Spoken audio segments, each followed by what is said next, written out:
Bonjour tout le monde! Comment construit-on les adverbes en ment et en amant? Sujet qui paraît compliqué mais qui est en réalité très simple. Vous saurez tout dans cette vidéo. Les adverbes en ment sont des adverbes de manière. Par exemple, joliment, fortement. Ils sont indénombrables car pour les former, il suffit de prendre la plupart du temps l'adjectif correspondant mis au féminin. Par exemple, fort donne forte au féminin qui donne l'adverbe fortement. Sourd donne sourde au féminin qui donne l'adverbe sourdement. Grand donne grande au féminin qui donne l'adverbe grandement.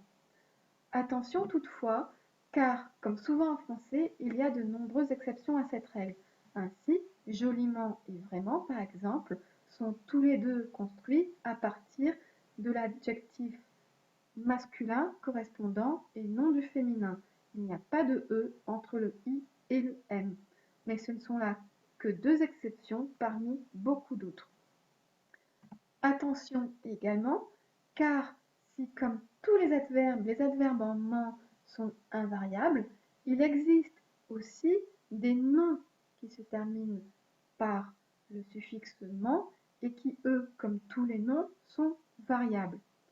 On les reconnaît notamment car on peut mettre un article devant, par exemple le soufflement, le grondement, le craquement.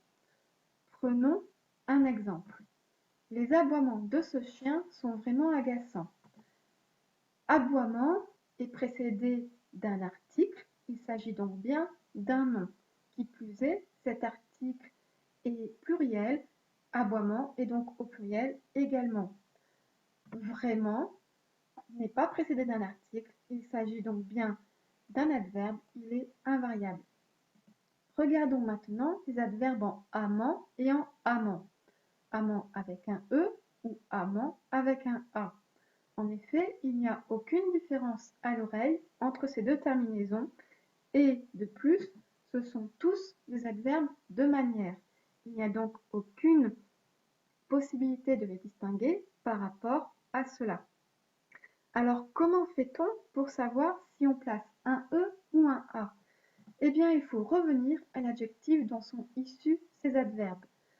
Car si l'adjectif de départ possède un E, comme par exemple évident, alors l'adverbe correspondant possédera un E également. Donc évident donne évidemment.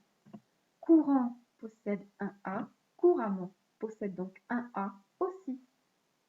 Voilà, comme toujours, j'espère que cette vidéo vous a aidé, qu'elle vous a plu. Si c'est le cas, n'hésitez pas à la liker, à la partager, à aller voir mon blog dont le lien se trouve dans la description de cette vidéo. Et moi, je vous dis à dans 15 jours. Au revoir.